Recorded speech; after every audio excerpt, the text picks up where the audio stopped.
আমরা সবাই মনোযোগের সাথে ইনশাআল্লাহ অনুষ্ঠানটি আমরা শুনবো এবং বেশি বেশি এটা প্রচারের মাধ্যমে আহলে হাদিস সম্পর্কে যে বিরূপ মনোভাব সমাজের কাছে দূরীকরণে আমরা সাহায্য করবো। আসসালামু আলাইকুম ওয়া রাহমাতুল্লাহ।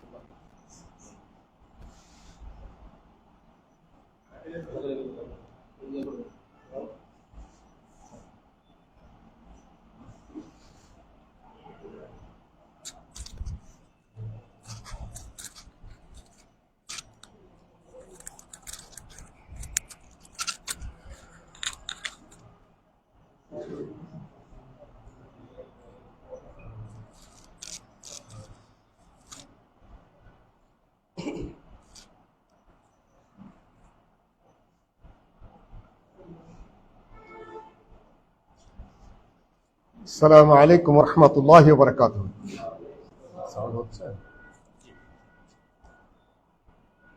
আলহামদুলিল্লাহ ওয়াসসালাতু ওয়াসসালামু আলা রাসূলিল্লাহ, আম্মা বা'দ। বংশালের উসওয়াতুন হাসানা মাদ্রাসায় মাসিক আলোচনা সভা যা অনুষ্ঠিত হচ্ছে, কত তারিখ আজকে? 4 সেপ্টেম্বর 2024, এবার বুধবার। বিষয়বস্তু একটি কল্যাণ রাষ্ট্রের রূপরেখা। এটা একটি সুগভীর এবং সুবিস্তৃত আলোচ্য বিষয়। তো আলোচনা শুরু করতে হবে। শুরু কিছু করেছি মসজিদের খুতবায়। উত্তরা একটি প্রোগ্রাম ছিল, সেখানে তারা দীর্ঘ প্রায় 2.5 ঘন্টা ব্যাপী আলোচনার এবং প্রশ্নোত্তরের ব্যবস্থা করেছিল গত সপ্তাহে। আজকে এখানে সারা বাংলাদেশে আলোচনা করতে হবে এবং আলোচনা ছড়তে হবে, বিষয়বস্তুটা উপলব্ধি করতে হবে, যাতে আমাদের কিছু জ্ঞান হয়, কিছু ধারণা হয় এবং আমরা বুঝতে পারি যে মূলত কল্যাণ রাষ্ট্র এবং তা প্রতিষ্ঠিত কিভাবে হতে পারে, বাস্তবায়িত হতে পারে, বাস্তবায়ন হলে সেটা কিভাবে চলতে পারে। পরিবেশ সবসময় অনুকূলে থাকে না সব বক্তব্যের, ফাঁক ফুক দেয় কিছু কিছু বলা যায়। এখন একটা পরিবেশ সৃষ্টি হয়েছে, তাদেরকে ভিতরে নিয়ে আসবে। এখন একটি পরিবেশ সৃষ্টি হয়েছে কথা বলার, আলোচনা উপস্থাপিত করার। সারা দেশে বিভিন্ন এলাকায় ঘুরে ঘুরে এখন আলোচনা করতে হবে। কল্যাণ রাষ্ট্র আমাদের ধারণা অনুযায়ী এটা একটি রাষ্ট্রবিজ্ঞানের শব্দ। যদি আমরা ডিকশনারি দেখি, কল্যাণ রাষ্ট্রের সহজ একটা কথা বলা আছে, যেখানে মানুষের নাগরিক সুবিধা পাবে, যেখানে বৃদ্ধ বা যারা উপার্জন করতে পারে না, রাষ্ট্র তাদের উপার্জনের ব্যবস্থা করে দেবে, চিকিৎসার ব্যবস্থা করে দেবে, শিক্ষার ব্যবস্থা রাষ্ট্র করবে। এই সবই যদি কোথাও পর্যাপ্ত থাকে কোন রাষ্ট্রে, তাহলে সেটাকেই কল্যাণ রাষ্ট্র বলা হয়। আমরা ওয়েলফেয়ার স্টেট বা কল্যাণ রাষ্ট্র বলতে শুধু এতটুকুকেই বুঝি না। আগে আমরা একটু রাষ্ট্র নিয়ে কথা বলি। রাষ্ট্র কাকে বলে? বাংলাদেশ নামক একটি রাষ্ট্রে আমরা বসবাস করি। কেন এটি রাষ্ট্র? এটা একটা ভূখণ্ড আছে, মাটি আছে, যেখানে আমরা বসবাস করি বা থাকি। এটাকে বলা হয় ইংরেজিতে টেরিটরি, ভূখণ্ড। ভূখণ্ডে আমার জনগণ আছে, মানুষ আছে। ভূখণ্ড অ্যান্টার্কটিকাতে আছে, জনগণ নাই। সেটা রাষ্ট্র নয়, সেটা মহাদেশ, কিন্তু রাষ্ট্র নয়। কেন? জনবসতি। চাঁদে মাটি আছে কিনা জানি না, কেউ কেউ বলছে আছে, কিন্তু জনগণ নাই। চাঁদ রাষ্ট্র না। যদি আমেরিকা একটা দেশের, আফ্রিকা একটা দেশের নামই আছে চাঁদ, কিন্তু সেটা মাটি আছে, মানুষ আছে, কারণ সেটা রাষ্ট্র। কোথাও মাটি আছে, মানুষ নেই, সেটা রাষ্ট্র নয়। মাটি আছে, মানুষ আছে, সরকার নেই, সেটা রাষ্ট্র নয়। মাটি আছে, মানুষ আছে, সরকার আছে, কিন্তু সে দেশটা অন্য দেশের নির্দেশে চলে, সেটা রাষ্ট্র নয়। আমাদের বাংলাদেশ যতক্ষণ ব্রিটিশের হুকুমে চলেছে, তখন বাংলাদেশ আলাদা কোনো রাষ্ট্র নয়, সেটা ব্রিটিশ ডোমিনিয়ন, ব্রিটিশের অধীনস্থ। ঠিক এই বাংলাদেশ যদি ভারত শাসন করে, ভূখণ্ড আছে, মানুষ আছে, কিন্তু সার্বভৌমত্ব নেই, শাসন ক্ষমতা নেই, তাহলে সেটা রাষ্ট্র হিসেবে গণ্য না। যেরকম আমরা আগে ছিলাম কিছুদিন, পুরা রাষ্ট্র বলবো না সেটা, যদি অন্য দেশের ইশারায় চলে। আর এখন যদি এই দেশটা আস্তে আস্তে এগিয়ে গিয়ে আমেরিকার হুকুমে উঠা বসা করে, তাহলে আমরা পুরা সার্বভৌম রাষ্ট্রটাকে বলবো না। আমরা কোনো দলের পক্ষ বা বিপক্ষে কথা বলবো না। তোমরা অনেক মানুষের নাম নিয়ে কথা বলেছ, এটা সেমিনারের আলোচনার নিয়ম না, সূত্র নয়। এখন ধীর মাথায় ঠান্ডা কথা তোমাকে বলতে হবে, আর তাড়াহুড়া করে কিছুই হবে না। ধৈর্য তোমার থাকতে হবে। আমি যেটা বারবার বলি, যতক্ষণ পর্যন্ত তুমি টেস্ট খেলোয়াড় হতে না পারবা, ততক্ষণ পর্যন্ত এই ভালো খেলোয়াড় হিসেবে গণ্য হবে না। তাদের ছাত্ররা বিপ্লব করেছে, কখনো তাদের কোনো আগে কোনো গরম বক্তব্য জীবনে শুনেছ? আমেরিকার প্রেসিডেন্ট কোনো গরম বক্তব্য দেয়? ব্রিটিশের প্রেসিডেন্ট গরম বক্তব্য দেয়? রাশিয়ার প্রেসিডেন্ট গরম বক্তব্য দেয়? তুর্কিস্তানের প্রেসিডেন্ট যারা আন্দোলন করেছে সারা পৃথিবীতে, তার বক্তব্য কোনদিন শুনেছ? একমাত্র আমাদের সে শেখ মুজিব ছাড়া। আর দুই চারজন দুই এক দেশের, মার্টিন লুথার, তার আব্রাহাম লিঙ্কন, এরা ভালো বক্তা। কিন্তু অধিকাংশ দেশের রাজনৈতিক নেতৃত্বের জন্য বক্তব্য একটা জরুরি বিষয়, কিন্তু ফরজ না। কাজেই এটা যতটা এড়ায় চলতে পারো। সেমিনারের যখন আলোচনা হবে, তখন আরো ধীর আলোচনার মাধ্যমে তোমাকে ব্রেন প্রস্তুত করতে হবে দীর্ঘ সময় ধরে। সময় তো উপস্থিতি, মাটি মানে ভূখণ্ড, মানুষ, শাসন ব্যবস্থা, সার্বভৌমত্ব। সার্বভৌমত্ব আলোচনা আমি আজকে করবো না, যেটাকে ইংরেজি সভরেন্টি বলা হয়। এতটুকু। মাটি কয় প্রকার আমরা ভূগোলে পড়েছি, কি বেলে মাটি, দোআঁশ মাটি, তারপর ইত্যাদি ইত্যাদি, এঁটেল মাটি, তাই না? রাষ্ট্রবিজ্ঞানের মাটি ওটা না। রাষ্ট্রবিজ্ঞানের মাটি হলেই হলো যেখানে জনগণ বসবাস করে। আর ইসলামী রাষ্ট্র মাটি কয়েক প্রকার আছে।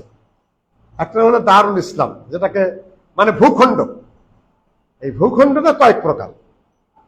একটা দারুল ইসলাম, একটা দারুল হার্ব, একটা দারুল আহাদ, আর একটা হলো দারুল বাগি। সবকিছুর বিবরণ দিতে পারবো না। একটা হলো দারুল ইসলাম। ইসলামিক রাষ্ট্র কাকে বলে? মুসলিম সংখ্যাগরিষ্ঠ হলেও হতে পারে, কেউ কেউ বলেছেন। কেউ কেউ মুসলিম সংখ্যাগরিষ্ঠ কিন্তু ইসলামিক শাসন ব্যবস্থা নাই, সেটা আমার দারুল ইসলাম কিনা। আমাদের দেশ, সেদিন শেখের প্রশ্ন করেছিলাম, শেখ আকরামুজ্জামানকে, বলেন তো বাংলাদেশ দারুল ইসলাম না দারুল হার্ব? উনি আপনি বলেন। আমি তো মুফতি না। খুব হাসছিলেন এরা। আচ্ছা, বাংলাদেশ কি দারুল ইসলাম না দারুল হার্ব? ভূখণ্ড ইসলামী ভূখণ্ড না হার্বি ভূখণ্ড? আলোচনার বিষয়। এটাকে তৃতীয় স্তরে ফেলতে হবে।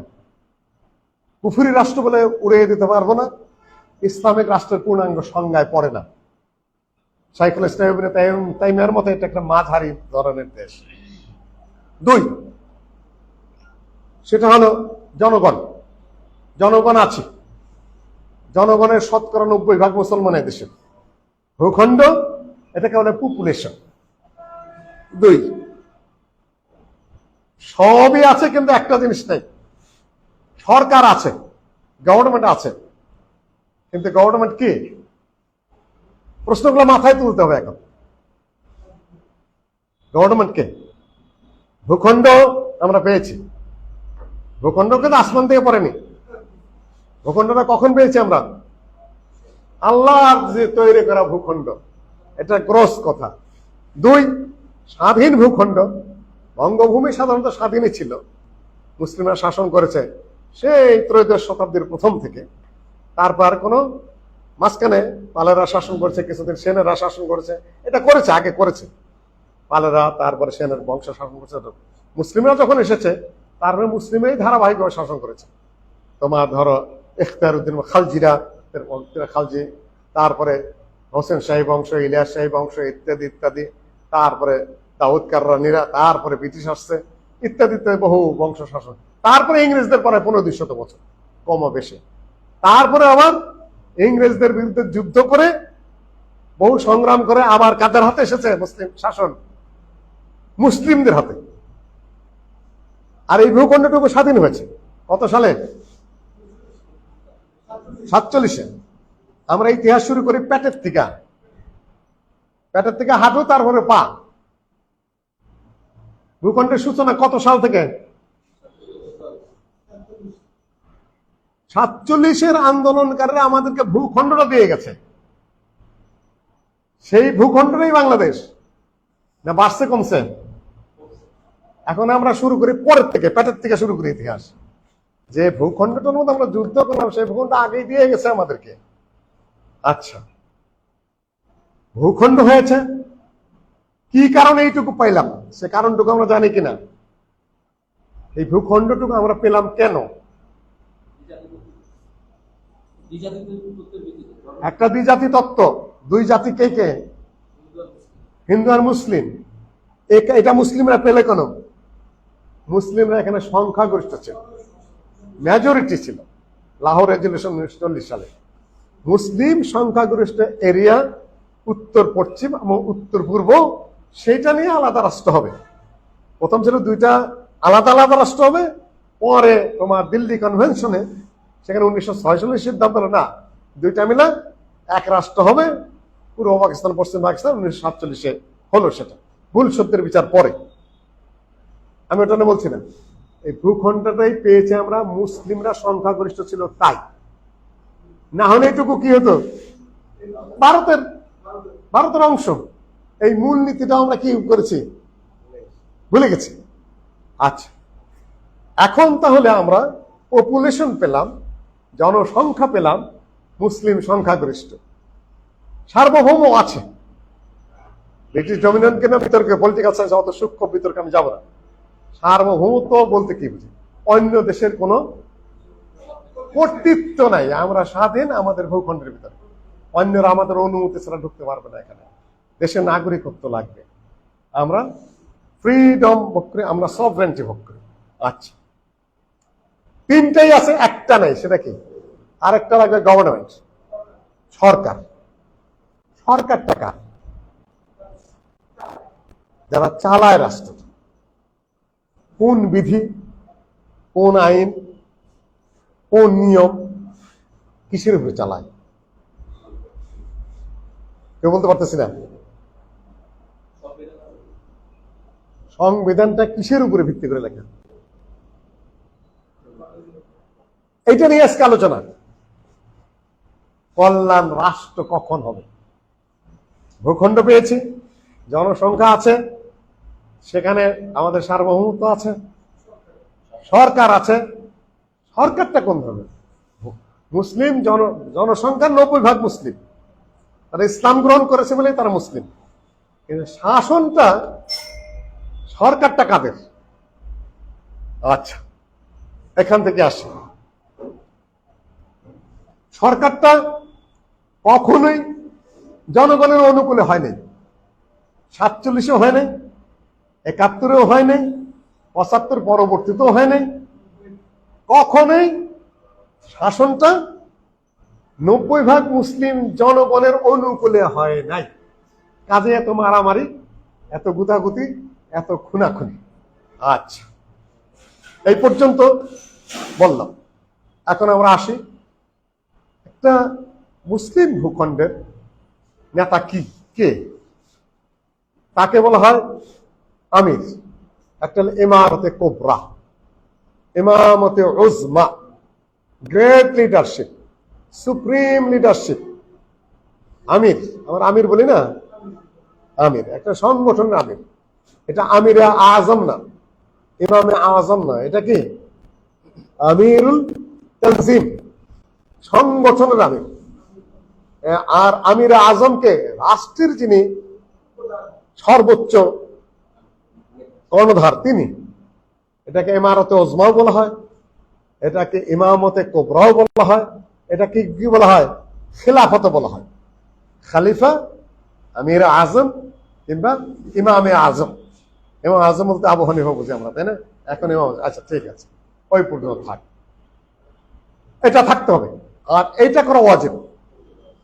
ইসলামী শরীয়তে আমির রাষ্ট্রীয় সর্বোচ্চ কর্ণধার নিয়োজিত করা কি ওয়াজিব, ফরজ। ইসলামী উম্মত এতে একমত। এখন যদি আমি আমার ভাইদের প্রশ্ন করি, এই ওয়াজিবের ক্ষেত্রে আপনাদের কি দায়িত্ব?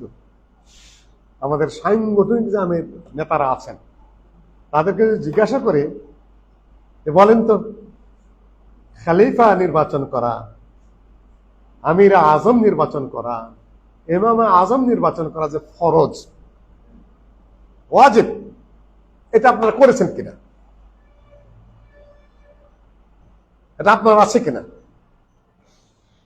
এটা নবী সাল্লাল্লাহু আলাইহি ওয়াসাল্লামের লাশ, তিনি সাল্লাল্লাহু আলাইহি ওয়াসাল্লাম সোমবারে মারা গেলেন, বুধবার সকালে দাফন হলো, মানে মঙ্গল বুধবার ভোরে লাশ পড়ে আছে আল্লাহ নবী। আগে কোন কাজটা করা হলো? আগে নেতা, সর্বোচ্চ নেতা নির্বাচন, লাশ কিন্তু পড়ে আছে, তারপরে লাশ দাফন। হাদিসে এসেছে কোন মুমিনের জন্য বৈধ নয় এক রাত কাটাবে আমির ছাড়া। সফরে আমির লাগবে, 3 জন থাকলে ওয়াজিব। কোন মরুভূমির ভিতরে যদি 3 জন মাস থাকে তাদের আমির লাগবে। আমাদের যেহেতু রাষ্ট্রীয় আমির ইসলামিক ভাবে নেই, সুতরাং আমরা সাংগঠনিক আমিরের আওতায় কি চলি, কিন্তু সাংগঠনিক আমির আমির আজম না, ইমারতে ওজমাও না, ইমারতে কোবরাও না, তার হাতে কি নাই? রাষ্ট্রীয় ক্ষমতা নেই, দণ্ডমুণ্ড দেওয়ার ক্ষমতা নেই, তার হাতে কি নাই? আর্মি নেই, তার হাতে মুদ্রা, সাংগঠনিক আমিরের মুদ্রা বানানোর ক্ষমতা আছে? মুদ্রার ক্ষমতাও নাই। আন্তর্জাতিক চুক্তি করার ক্ষমতা আছে? নতুন নতুন মনে হচ্ছে আজকে আমার বক্তব্যগুলো নতুনের মধ্যে ঢুকতে হবে। সাংগঠনিক আমির কি করতে পারে না? যুদ্ধ ঘোষণা করতে। পুলিশ তার হাতে আছে নিয়মিত, বিচার বিভাগ, যেটা আমরা ছোটখাটো টুকটাক বিচার করি আমিররা, কিন্তু সর্বোচ্চ দণ্ডমুণ্ড দেওয়ার মতো বিচার আমরা করতে পারি না। আমরা কি আমরা আর্মি বানাতে পারবো না? মুদ্রা সাপ বানাইতে পারবো না? আন্তর্জাতিক চুক্তি করতে পারবো না? তাহলে রাষ্ট্রীয় আমির আর সাংগঠনিক আমির মধ্যে কি পার্থক্য এমনিতেই বোঝা যাক। এখন যারা বলেন সাংগঠনিক আমির হতে হলে এই সকল ক্ষমতা লাগবে, আমি বলবো যে আপনি ভুল করছেন। সাংগঠনিক আমির হওয়ার জন্য এলা শর্ত না। আবার কেউ যদি বলেন সাংগঠনিক আমির সুতরাং এই সকল সব ক্ষমতা তার আছে, এটাও ভুল। খালি গরম গরম বক্তৃতা। এই জন্য বলছি একাডেমিক পর্যায়ে চলে আসতে হবে। এখন টাইম চেঞ্জ, তোমার বক্তব্যের ধারা উপস্থাপনা এখন সূক্ষ্ম একাডেমিক ধারায় চলে আসতে হবে। এতদিন যিনি বলে আসতেন, আমি নাম বলবো না, যে যেহেতু খেলাফত নাই সুতরাং আমি হুকুম দিচ্ছি, তোমরা বর্মায় যুদ্ধে চলে যাও আমার নেতৃত্বে, তারপরে কি স্লোগান ছাড়ো, অস্ত্র ধরো, সব মানুষ যে ভিড় জমালো খলিফার ওখানে। তারপরে কিছুদিন অ্যারেস্ট হয়ে থাকলেন, এখন বাইরে আসছেন। এখন দেখি কওমি মাদ্রাসায় বক্তৃতা দিতে চাই, আমি আমার অতীত ভুলের জন্য ক্ষমা চাচ্ছি, আমি দেওবন্দি ঘরানার মানুষ, ঘরের ছেলে ঘরে ফিরে আসলাম। তাহলে মাঝখানে যে মানুষগুলো চেতাইলা তুমি, তোমার একটা বক্তৃতা দেওয়ার ক্ষমতা আছে, কিছু এলেম আছে, সেটা আমি বুঝি। যে ধরনের গরম বক্তৃতা, যে ধরনের লোকজনের সমাগম, আহলে হাদিস নেই, হানাফি নাই, ভেঙে চুরে লাখো জনতার উপস্থিতি, এই কয়দিনে আরবিতে বক্তৃতা করা শুরু করলেন, সেদিন 2 লাইন আরবি বলতে পারে না। আমি বদনাম কিছু নামও বলছি না, তাকে আমি ফিরে আসতে হবে।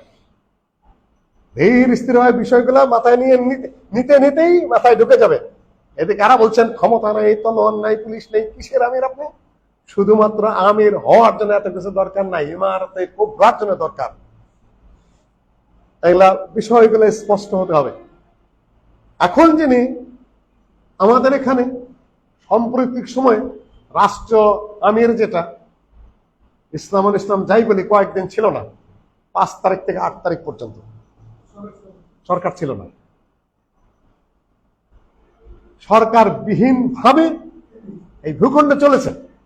এখন এই কয়দিন, 5, 6, 4 দিন বাংলাদেশ রাষ্ট্র ছিল কিনা?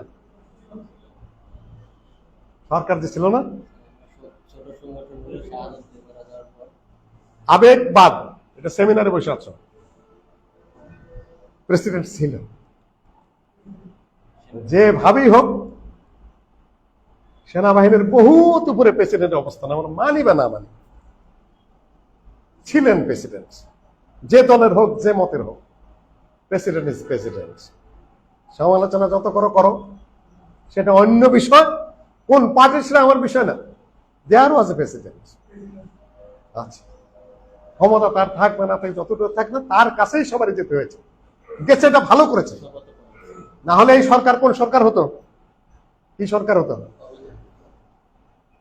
অবৈধ তো আছে, অবৈধ তার অধিকাংশ সরকারে অবৈধ। ইসলামিক দৃষ্টিকোণ থেকে অধিকাংশ সরকারে অবৈধ, কিন্তু সেটাকে মেনে নেওয়ার জন্য আমার ফতোয়া আছে। এই যে আমাদের হুজুরা বলতেছেন এই হারাম, ওই হারাম, ওই জায়েজ, ওই না জায়েজ, তারপরে আবার লেঙ্গুল লাগানো আছে। যদি হয়ে যায় তাহলে মেনে নিতে হবে। যতগুলা শর্ত আছে, অধিকাংশ শর্ত সব কিতাবেই লেখা আছে, হয়ে গেলে মেনে নিতে হবে।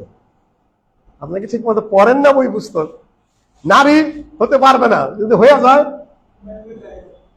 মার্শাল সরকার বৈধ না, কিন্তু যদি হয়ে যায়।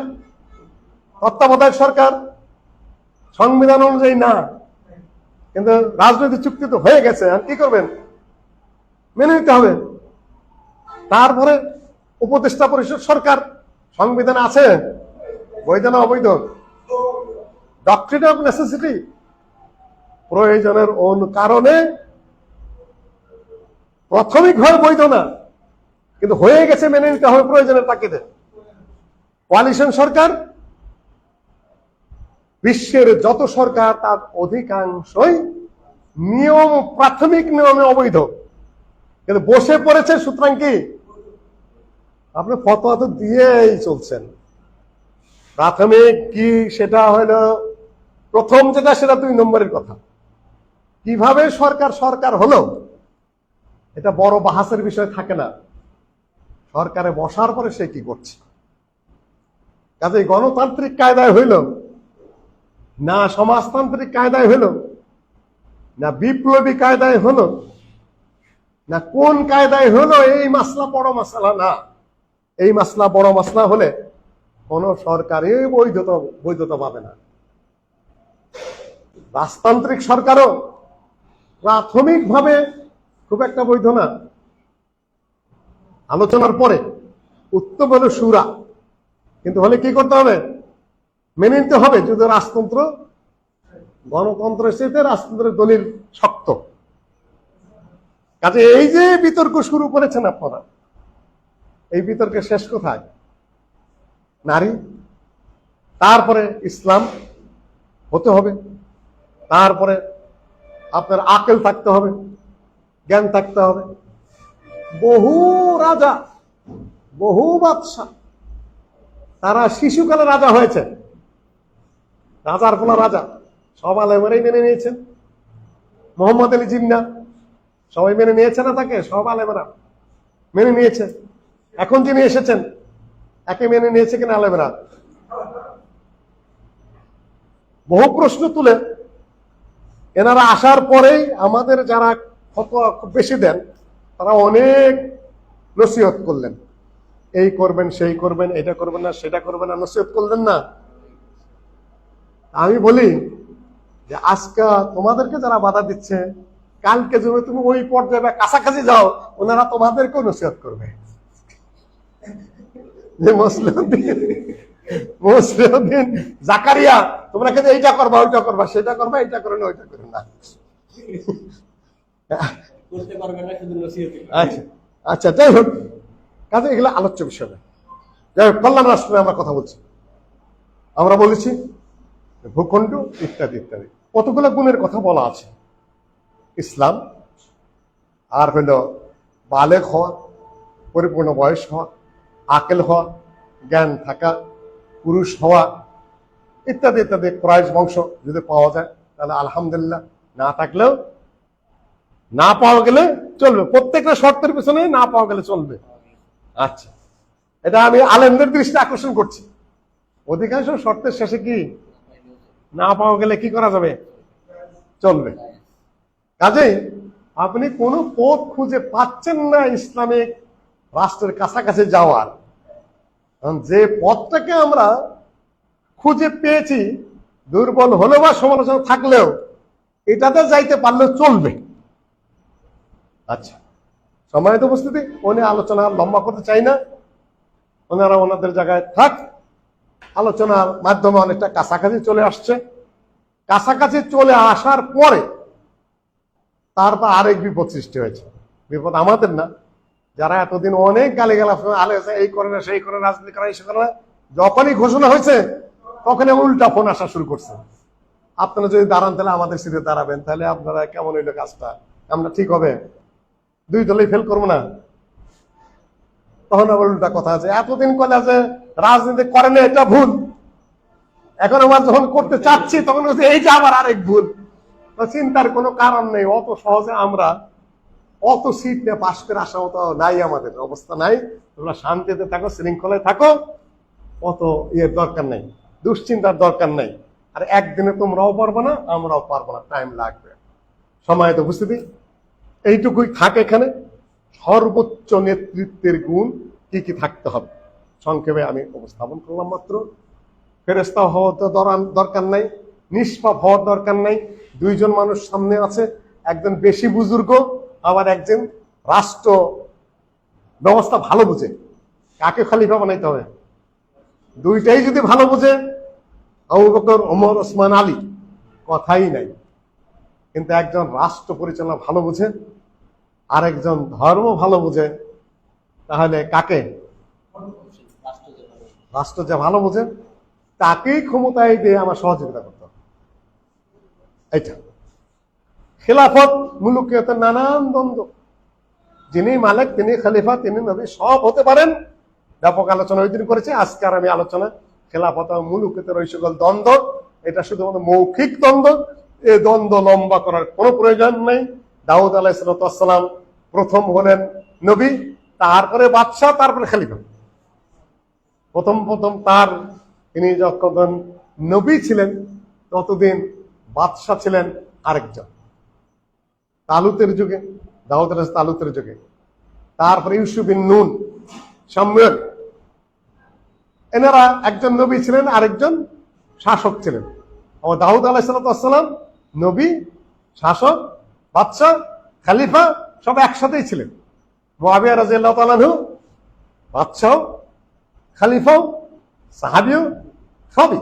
নাম কি, হেডলাইন কি, আমাদের কোনো বিষয় না।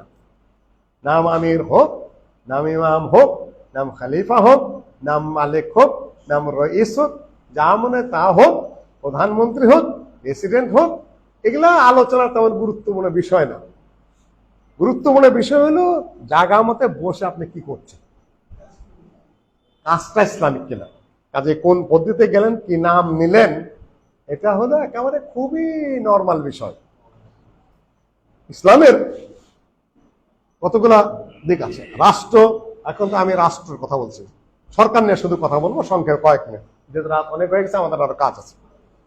সরকার সাধারণত তিনটা বিষয় নিয়ে হয়। একটা হলো আইন বিভাগ, একটা বিচার বিভাগ, একটা কি, মাশাআল্লাহ, ইসলামে আইন বিভাগ আছে কিনা? ইসলামে আইন বিভাগ আছে কেন? আইন বিভাগ বলতে যেখানে আইন রচিত হয় রাষ্ট্রের জন্য, রাষ্ট্রের জন্য আইন রচিত হয়। আইন পাশ করার, যেহেতু তৌরাতের আইন কিতাবে রয়ে গেছে, ইহুদিরা রাষ্ট্র গঠন করতেই পারে নাই, ওরা কি করে, সারা বিশ্বের সাথে শত্রুতা পোষণ করায় আর ইহুদিদেরকে পেঁচে ফেলা, মারধর করা ইত্যাদি ওদের নিয়ম। ওই নিয়মের উপর ভিত্তি করে যা কিছু বিকৃত করা ইউহাররিফুনাল কালিমা আন মাওয়াদিহি। খ্রিস্টানদের ইঞ্জিলের মধ্যে কিচ্ছু নেই আইনের। 4 ইঞ্জিলে আগাথা গোড়া পর্যন্ত পড়ো। আর ঈসা আলাইহিস সালামকে ওই দায়িত্ব দেওয়া হয়নি। ঈসা আলাইহিস সালাম কি করবেন? রাসূলান ইলা বানি ইসরাইল, মুসার উম্মত যারা, ওইটাই ঈসা আলাইহিস সালাম তো মুসার উম্মত আলাইহিস সালাম। তাকে বাস্তবায়ন করতে বলা হয়েছে কি ওই তৌরাতি, সামান্য কিছু বাদে। কিছু কিছু সহজ করে দিবে, যা কিছু কঠিন করেছিল নিজেরা। কাজেই পুরা 4 ইঞ্জিলের কোথাও শরীয়তের বা আইনের কোনো বিধান নাই, একটা দুটি ইশারা ছাড়া কোন আইন নেই। খালি কিস্সাটুকু, কাহিনীটুকু, জন্মের কাহিনী, কোথায় গেল, শিষ্যদের কাছে কি নসিহত করলো, পরে মারা গেল, কবর থেকে উঠলো, এই ঘোরাফেরা কাহিনী। এর বাইরে তৌরাতে আইন, এখনো তৌরাতের রাস্তার মধ্যে বহুত আইন রয়ে গেছে। কাকে দোড়া মারতে হবে, কাকে পাথর মারতে হবে, কাকে চিৎকার মারতে হবে, কোন চুরির কোন বিচার, ইত্যাদি ইত্যাদি নানান কিছু আছে। এখনকার যে আছে তৌরাত, তার মধ্যে বহু বিধান রয়ে গেছে। ইনজিলে কিছুই নেই, কেন ইনজিল কি তৌরাতের অধীন, কিতাব এসেছে ঠিকই। আচ্ছা, I am not sent but unto the lost sheep of house of Israel. আমি ইসরায়েলের কাছে এসেছি, নাই কিছু। কাজেই ওদের আশ্রয় নিতে হয়েছে, শেষ পর্যন্ত নিজেদের বানানো। বানাবে কে আইন? খ্রিস্টান পাদ্রীদের কাছে কিছুই নেই, শুধু কিচ্ছা ছাড়া। আর রাজা কি করেন? রাষ্ট্র চালান। কাছে পাদ্রীদের নসিহত আর রাজার এখন আয়কত্ব, দুইটা মিলে প্রজা নিপীড়নের যে বিধান, সেটাই তাদের আইন বিভাগ। সেখানে শিল্প বিপ্লব হলো, আবার রাষ্ট্র থেকে ধর্ম আলাদা করা হলো। আর পার্লামেন্টে কোনো ধর্ম থাকবে না, ধর্ম গির্জায়। এটা নেবে সেকুলারিজম। পার্লামেন্টে জনগণের মতামত নিয়ে যারা যাবে তারা আইন পাস করবে। ওইটা ইসলামের কি? ইসলামের আইনের উৎস কি? রাষ্ট্রবিজ্ঞানের কি? রাষ্ট্রবিজ্ঞান যদি খোলো, ধর্মীয় বিধানকে তারা বাদ দেয় নাই। ধর্মীয় বিধিবিধান যা কিছু সমাজে প্রচলিত আছে, 2 কাস্টম যা কিছু আছে, আর বিচার বিভাগের রায় যা কিছু আছে, ইত্যাদি ট্রেডিশন, কাস্টম, রাজকীয় ফরমান, বিচার বিভাগীয় পূর্বের কিছু রায়, ধর্মীয় যা কিছু এই অবশিষ্ট আছে, ইত্যাদি মিলাই কি ব্রিটিশের আইন, আমেরিকাও তাই, ইত্যাদি ইত্যাদি মিলে আর যা আসে তা পার্লামেন্টে তারা পাস করতে পারে। ইঞ্জিলে থাকবা না থাক, তোরা থাকবা না থাক, তার বিরুদ্ধে গেলে সমস্যা নেই। সমকামিতা সকল ধর্মেই নিষেধ। কিন্তু আমেরিকায় সেটা কি করা হয়েছে? ডেমোক্রেট একটা আইসা কি করছে? জায়েজ করে দিয়েছে, ইত্যাদি ইত্যাদি। পাদ্রীরাও তেমন কিছু বলে না, সমকামিতা বৈধ করে দিয়েছে, পুরুষে পুরুষে বিয়ে বৈধ করে দিয়েছে। ফ্রান্সে তো কিছু নাই, ইত্যাদি ইত্যাদি। মানুষ সেখানে একটা গণতান্ত্রিক রাষ্ট্রে, মানুষ সেখানে পার্লামেন্টে যারা প্রতিনিধিত্ব হবে তারা যে কোনো আইন পাশ করার ক্ষমতা রাখে, শুধু সংখ্যাগরিষ্ঠ পার্লামেন্টে হলেই হয়। আর ইসলামে কি? 1 নম্বর কোরআন, 2 নম্বর কি হাদিস, 3 নম্বর কি সাহাবীগণের ইজমা। সর্বসম্মিলিত কোন মত যদি সাহাবীগণের পাওয়া যায় কোনো ক্ষেত্রে, সেখানে পার্লামেন্ট কোনো আইন পাস করতে পারবে না। 4 অ্যানালজি, কিয়াস। শরীয়তের একটা বিধান আছে, তার উপর কিয়াস করে ফতোয়া। যেরকম মদের ব্যাপারে আঙ্গুরের কথা আছে, মদের ব্যাপারে খেজুরের কথা আছে, খেজুরের মদ, আঙ্গুরের মদ, ইত্যাদি ইত্যাদি। পান্তা ভাত পচায় যে মদ বানানোর কথা হাদিসে নাই। এখন এটার হুকুম কি হবে? আলেমরা বলেন কি কিয়াস করতে হবে।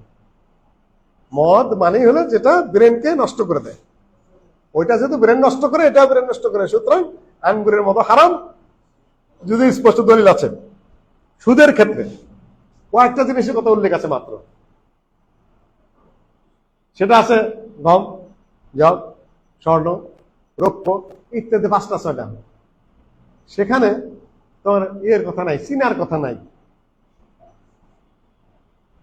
ইত্যাদি অধিকাংশ 6টা 5টা 6টার কথা আছে সুদের ক্ষেত্রে, কিন্তু সেখানে যদি তুমি এই 5টা 6টার বাইরে কোনো কিছু একই পর্যায়ের হয়, সেখানে সুদ হবে কিনা? সুদের হাদিস যেগুলা আছে সেগুলার মধ্যে স্বর্ণ, রৌপ্য, গম ইত্যাদি কয়েকটা ছাড়া আর কোনো কিছুর উল্লেখ নাই। আমি টাকার কথাও নেই, আছে কি স্বর্ণ রৌপ্য? টাকার ব্যবসায় সুদ হবে কিনা? দলিল কোথায়? স্বর্ণ এবং রৌপ্যের উপরে কিয়াস করতে হবে। চীনা, ভুট্টা কিসের উপরে কিয়াস করতে হবে? গমের উপরে। কাজে এটা কারা করবে? আলেমেরা করে। রাষ্ট্র চালাইতে গেলে অধিক প্রচুর কিয়াস করতে হবে, তোমাকে অ্যানালজিক্যাল ক্যালকুলেশন করতে হবে। কে করতে পারবে সেটা? ওই মাপের শেখ বিন বাজের মতো, শেখ ওসাইমিনের মতো। এই জন্য আমি বারবার বলি, আন্দোলন তো খুবই করতেছ। 5টা বিচারক দাও তো বাংলাদেশে, 5টা বেঞ্চ গঠন করতে চাই, 10টা ইসলামিক জজ দাও, ওয়াজ করতে পারবা, কিন্তু পারা যাবে না। যাই হোক, এর বাইরে যাওয়া যাবে কেন? এখানেই সুরা, পার্লামেন্ট। পার্লামেন্ট কি করবেন? ইসলামিক সুরা দেখো কোরআনে আছে কিনা, হাদিস আছে কিনা, সাহাবীদের ইজমা আছে কিনা, আর যথাযথ কিয়াস এবং পরামর্শ। যদি না পাওয়া যায় তাহলে তারা কি করবে? পরামর্শ করবে। কিছু বিষয় আছে, যেরকম প্রতিবেশী রাষ্ট্র আক্রমণ করে বসলো, এখন আমি আক্রমণ করব কিনা? কোরআনে বাংলাদেশের নাম আছে, ভারতের নাম আছে, তাহলে এখন আমি কি করব? পরামর্শ। কবে আক্রমণ করব, কবে প্রতিহত করব? আবু দারদা রাদিয়াল্লাহু তাআলা আনহু খুব বুজুর্গ সাহাবী, কবে সহজ সরল। মুআবিয়া রাদিয়াল্লাহু তাআলা আনহু দামেস্কে উনি থাকেন, সিরিয়ায়। মুআবিয়া রাদিয়াল্লাহু তাআলা খ্রিস্টানদের সাথে ওয়াদা করলেন, শান্তি চুক্তি করলেন, 1 মাসের মধ্যে যুদ্ধ করব না। আচ্ছা, 1 মাস শেষ হওয়ার 1 সপ্তাহ আগেই তিনি সেনাবাহিনী পাঠিয়ে দিলেন সীমান্তে, রওনা করে দিয়েছেন। আবু দারদা রাদিয়াল্লাহু তাআলা আনহু বলেন, এত বড় কথা, 1 মাসের মধ্যে যুদ্ধ করবে না ঘোষণা দিয়ে 1 সপ্তাহ থাকতে যে রওনা করলেন। তাড়াতাড়ি করে ঘোড়া ছুটে যে একেবারে মুআবিয়ার সামনে, আল্লাহু আকবার, ওয়াফাউল্লাহ গাদার, আল্লাহু আকবার, ওয়াদা বাস্তবায়ন করতে হবে, গাদ্দারি করা যাবে না। মুআবিয়া রাদিয়াল্লাহু তাআলা ডেকে বললেন যে, আপনি তো হুজুর মানুষ, আমাদের বড় হুজুরের মতো আর কি, আপনি তো হুজুর মানুষ, আপনি তো রাজনীতি করেন না, আমি তো যুদ্ধ করতেছি না, আমি বলি নাই যে আমি 1 মাসের মধ্যে আমার বাহিনী নিয়ে সীমান্তে যাব না, আমি বলছি 1 মাসের মধ্যে আমি যুদ্ধ করবো না। ওরা আমার চেয়ে রাজনীতি কম বোঝে না খ্রিস্টানরা। আমি 1 মাসের মধ্যে যুদ্ধ করব না, এর অর্থ এই না যে ওরা আমার আগে সেনা সীমান্তে নিয়োজিত করবে না। ওরা যদি আগে সীমান্তে সেনা নিয়োজিত করে ফেলে, তার খবর পেয়ে আসবে, আমি বাহিনী না যাই 1 মাস পরে আমার রাষ্ট্র দখল করে নিয়ে যাবে, আমার অ্যাডভান্সে থাকতে হবে। আমি একটু আদা খেলাপ করি নাই, আমি বলছি 1 মাসের মধ্যে আমি যুদ্ধ করব না, কিন্তু আমি 1 মাসের মধ্যে আমি সৈন্যবাহিনী সীমান্তে পাঠাবো না, এই কথা আমি বলি নাই। আপনি রাজনীতি বুঝেন না, হুজুর মানুষ, আমাকে ক্ষমা করে দেন, সরি, আপনি আপনার জায়গায় থাকেন।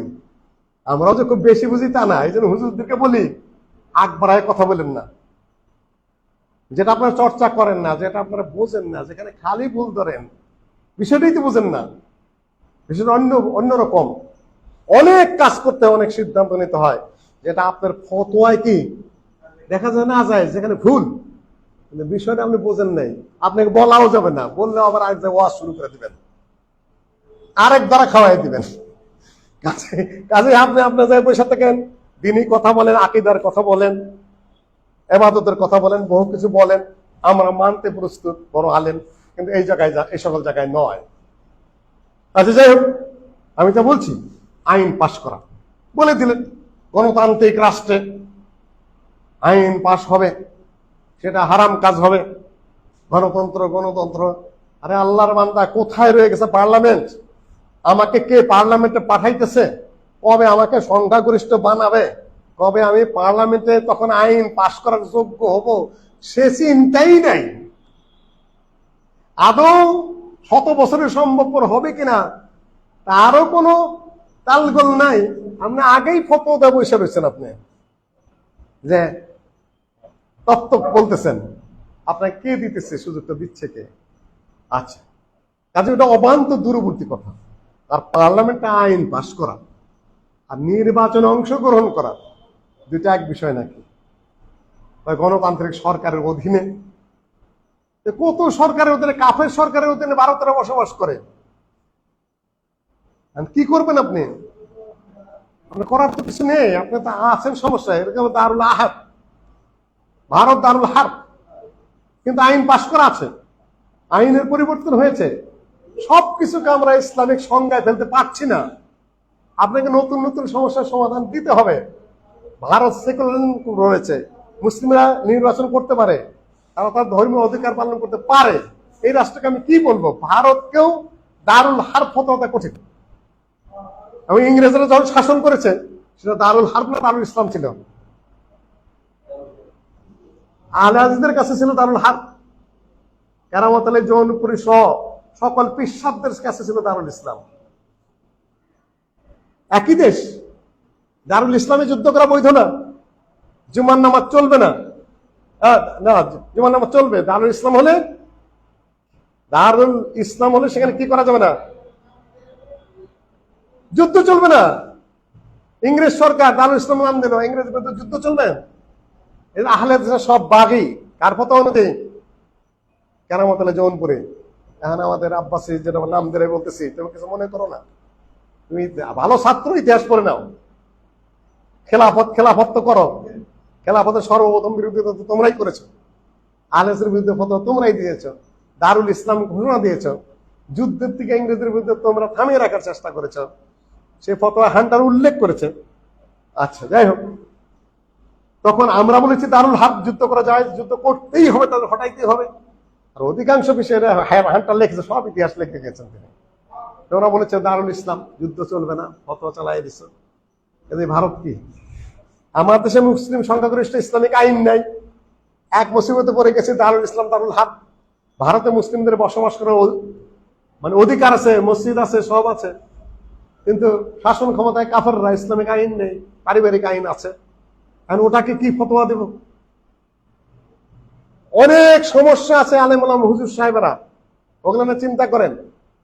এখন যতটুকু অবকাশ আছে আমাদের অবস্থান নেওয়া জরুরি। ফতোয়া দিতে হবে, কিন্তু অপ্রযোজ্য জায়গায় নয়, অপ্রয়োজনীয় জায়গায় নয়, যেটা ক্ষতি করে সেখানে নয়।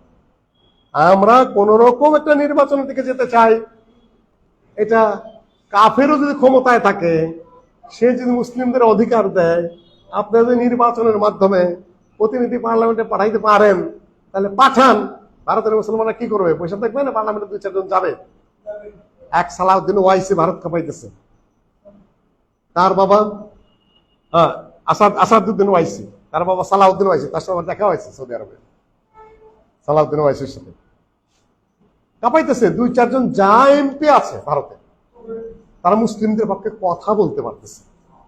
আমার দেশের যে পরিস্থিতি, কিছু সংখ্যক মানুষ যদি ওখানে যেতে পারে, কিংবা যদি নাও যেতে পারে, মাঠেও যদি অবস্থান থাকে, তাহলে এটা গণতান্ত্রিক সরকারের অধীনে নির্বাচনে যাওয়াটা পার্লামেন্টে ইসলাম বিরোধী আইন পাশ করার সাথে কোনো সম্পর্ক নাই। এটা আপনার সামনে, সকলের সামনে ক্লিয়ার হওয়া দরকার। এখন আপনার ডক্টর ইউনূসকে মেনে নিয়েছেন কি মানেন নেই? মোহাম্মদ আলী জিন্নাহকে মেনে নিয়েছে কি নেই? নেই, নিতে হয়। এটা একটা কায়দা আছে শরীয়তের, আল আদারু তুবিহুল মাহজুরাত, ডক্ট্রিন অফ নেসেসিটি আমাদের দেশে মেনে নিয়েছে। যাই হোক, এখন যদি বলি, আপনি এই যে চাইতেছেন, এটা আপনারা ইসলামিক কাজ করছেন না অন ইসলামিক কাজ করছেন? জবাব কি? ঠিক আছে, এতটুকু আমি বললাম। খামাকা এই সকল অপ্রাসঙ্গিক কথা বলার কোনো অর্থ নেই। গণতন্ত্র বহু শাখা প্রশাখা, কিছু ইসলাম সমর্থন করে, কিছু ইসলাম সমর্থন করে না। নির্বাচনে এই বিষয়ের সাথে গণতন্ত্রের কোনো সম্পর্ক নেই, ইসলামেরও ফরজ না। একদল বলেছে এবাদত, আরেক দল বলছে হারাম। আমি বলি এবাদত না, হারামও না, আমাদের প্রয়োজন, সামাজিক প্রয়োজন, ধর্মীয় প্রয়োজন, আমাদের অস্তিত্বের প্রয়োজন, জাতির সাথে মিশে গিয়ে চলাফেরার প্রয়োজন। আর জরুরত যখন হয় তখন না জায়েজও জায়েজ হয়ে যায়। আল আযারু তুবিহুল মাহযুরাত, আর এটা জায়েজ। এটা হলো এই প্রথম প্রশ্নের সংক্ষিপ্ত জবাব। সূক্ষ্ম ভাস পরে হবে। এটা তার শরিয়ার ব্যাপার আমাদের কথা। ও পার্লামেন্টে উপস্থিত থাকবেন, তখন যদি কোরআন হাদিসের বিরুদ্ধে আইন পাস হয় আমরা ওয়াকআউট করবো, বিরোধিতা করবো। আমি থাকলেও পাস হবে, না থাকলেও কি পাস হবে, নাও হইতে পারে।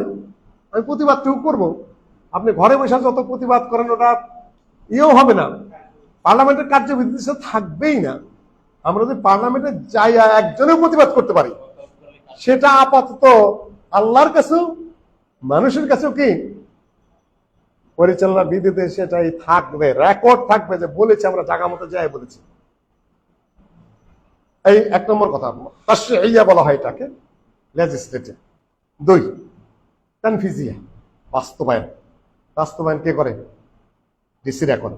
ফাঁসির অর্ডার হলো, ফাঁসির অর্ডার কে দেয়?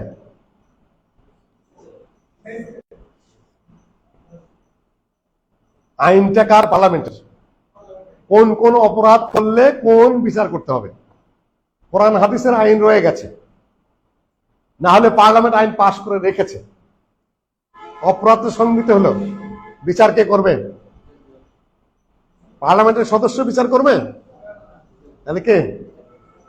বিচার বিভাগের কাছে যেতে হবে। আইন কার? পার্লামেন্টের। ইসলামিক পার্লামেন্ট হোক বা অন ইসলামিক পার্লামেন্ট হোক বা মিশ্রিত হোক, বিচারের জন্য যেতে হবে কোথায়? বিচার বিভাগে। আর বিচার বিভাগটা কার্যকর করবে কারা? বিচার বিভাগ নিজে না পার্লামেন্ট? শাসন বিভাগ। এটা কোনে লাজনাত তানফিজিয়া, ইসলামে এক্সিকিউটিভ বিভাগ, ওটা ওজারা। ইসলামে বই পুস্তক লেখা আমার কাছে হয়তো প্রায় অর্ধশত বই পুস্তক আছে ইসলামী রাষ্ট্রবিজ্ঞানের উপরে, হেভি হেভি ভারী ভারী বই। ওনারা আমার বিরোধিতা করার জন্য কয়েকটা বইয়ের ফটোকপি পাঠাইছিলেন।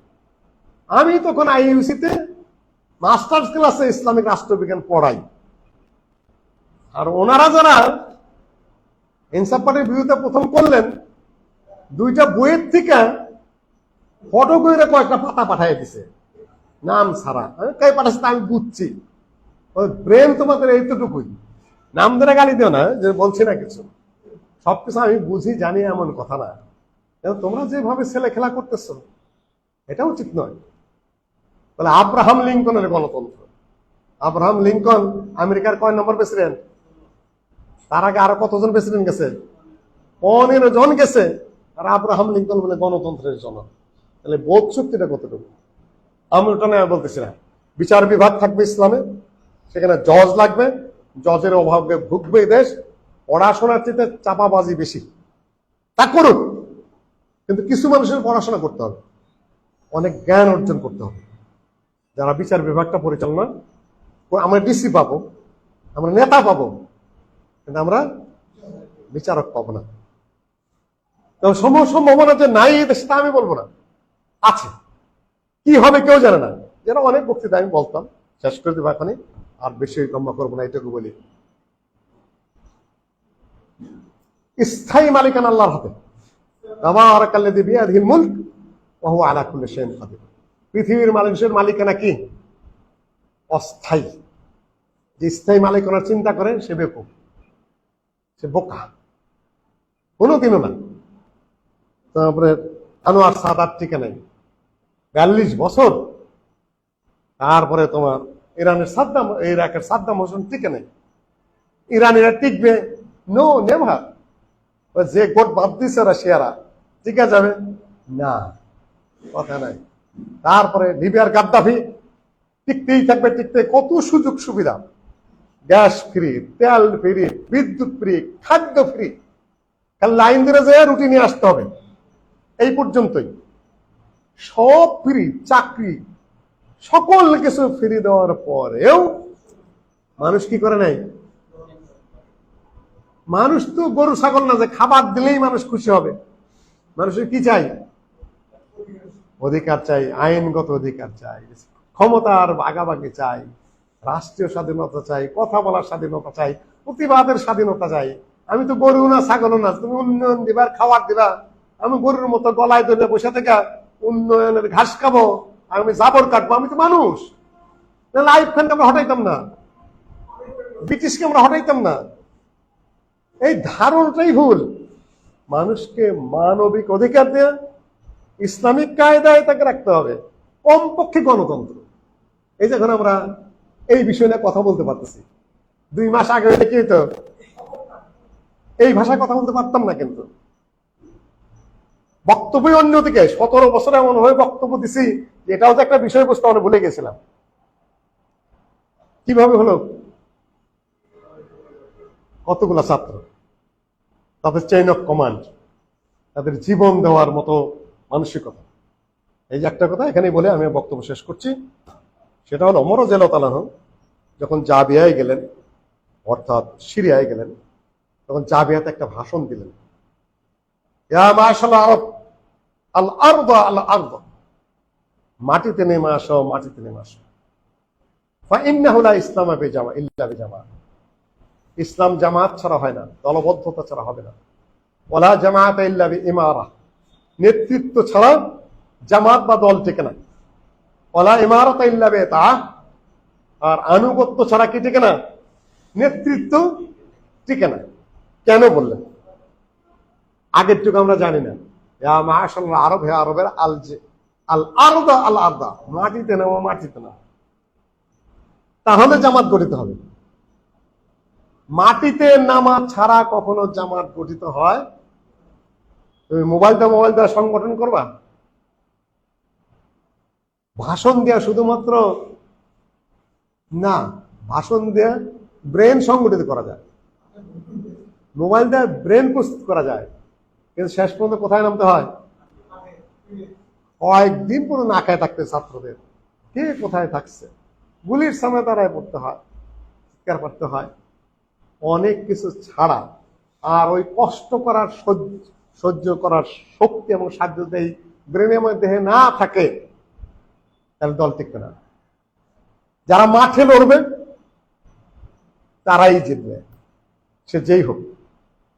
যারা মাঠে নেই, বক্তৃতা করে কিছু মুরিদ পাওয়া যাবে, কিছু শিষ্য পাওয়া যাবে, কিছু ভক্ত পাওয়া যাবে, কিন্তু সময় মতো মানুষ যাবে কোন দিকে? যারা মাঠে ছিল বা আছে। আমাদের বিরুদ্ধে বক্তব্য যা দিচ্ছে, আর তুমি সম্পূর্ণ উল্টিয়ে দিতে পারবে না, সম্পূর্ণ উল্টিয়ে দেওয়া যাবে না। ওই সময় নেমেছি, আলহামদুলিল্লাহ সবাই নেমেছে মাঠে, কিন্তু আগে না, ফিল্ড প্রস্তুত করিনি আমরা, আমরা নেতৃত্ব দেই নাই, আমরা তত্ত্বই ভুলে গিয়েছিলাম, আমরা উল্টা ধরনের বক্তব্যগুলাকে সেটেল করেছিলাম। আত্মরক্ষা করা জায়েজ। বলো আমি দুর্বল মুমিন, সেও মুমিন, কিন্তু যদি হিরো সাজতে চাও, মানুষ তোমাকে অত সহজে হিরো বানাবে না। হিরো হতে গেলে জায়গা মতো তোমার হিরোইক অ্যাকশনটা লাগবে। যেটা গালেব সাহেব জেলে ছিলেন যখন, তখন আমরাই একমাত্র মাঠের হিরো, মাঠে আর কেউ নেই। চিৎকার ফুৎকার সকল কিছু মাঠে ময়দানে চলে। আমরা এরশাদ সাহেব ফোন দেয়, 14 মিনিট আলাপ করছে আমার সাথে কিভাবে জোট করা যায়। দৈনিক যে এনএসআই এর প্রধান, ডিজিএফআই এর প্রধান, এদিকে মন্ত্রীরা, এদিকে সারা দেশ যেন আমাদের হাতে। আলোচনা কার সাথে করবে? এরাই, আর কারণ আর কেউ নাই। অপরাধী সাজানো, অপরাধীও আমরা, সাজানো যেটাই হোক। আর আলোচনার কেন্দ্রবিন্দু কি? আমরাই তখন আলোচনার কেন্দ্রবিন্দু। তারপরে যখন অন্য পদ ধরলাম, পীর মুরিদি পদ ধরলাম, তখন মুরিদ পাওয়া গেছে, চান্দাদার লোকও পাওয়া গেছে, কিন্তু যারা ডাকার তারা আর ডাকে না। তারা ডাকার কথা নয়, সবাইকেই ডাকতেছে, কিন্তু ডাক পাচ্ছে না কারা? 4 কোটি মানুষের এই প্রতিনিধিরা ডাক পাচ্ছে না। কারণ কি? উল্টা বক্তব্য বেশি দিয়ে ফেলেছি। তারপরে যেটা আমি আজকে মনে হয় আমার এই পর্যন্ত রাখি, লেজিসলেটিভ, এক্সিকিউটিভ আর জুডিশিয়ারি সংক্ষেপ আলোচনা করলাম। বিস্তারিত আলোচনা ধীরে ধীরে মাথায় তুলতে হবে। জবাবগুলা এই যে কজনে শুনলাম, এই কজনে বাকিদের প্রতিনিধি, যতটুকু মনে থাকবে ওইটুকুতেই আমাদের মাঠে কি করতে হবে, আস্তে লড়তে হবে, আস্তে আস্তে লড়তে থাকতে হবে। হঠাৎ করে হাজার মানুষকে ইমোশন করে এগুলা বোঝানো যাবে না, দরকারও নেই। আমি ছোট ছোট যেখানে পাচ্ছি এই বিষয়গুলো মাথায় দিচ্ছি। ইসলামে পরিপূর্ণ বিধান রয়ে গেছে, কোথাও কোনো কমতি নেই। কোন দিকটা প্রশ্ন করবা ওই প্রশ্ন উত্তর দেওয়ার মতো আমাদের লোকজন সেট হতে হবে। দুইটা কারণে, আমাদের সামাজিক যে পরিস্থিতি আছে, আমাদের রাজনৈতিক পরিস্থিতি আছে, সেখানে যে আমরা কিছু কথা বলতে পারি, আমাদের অবস্থান যেন তুলে ধরতে পারি, আর আগায় কথা বলতে যাবে, ভুল বক্তব্য দেওয়া যাবে না। ওয়াজ নসিহত করতে যে ভুল বক্তব্য বলি, যেহেতু আমরা একটা বলো এসেছি, আমাদের বক্তব্য কথাবার্তা খুব হিসাব করেই বলতে হবে। বেহিসাবে কথা আকাশে উড়ে যাবে, সমালোচনা পড়ে যাবে। আল্লাহ আমাদেরকে তৌফিক দান করুন। আসসালামু আলাইকুম ওয়া রাহমাতুল্লাহ।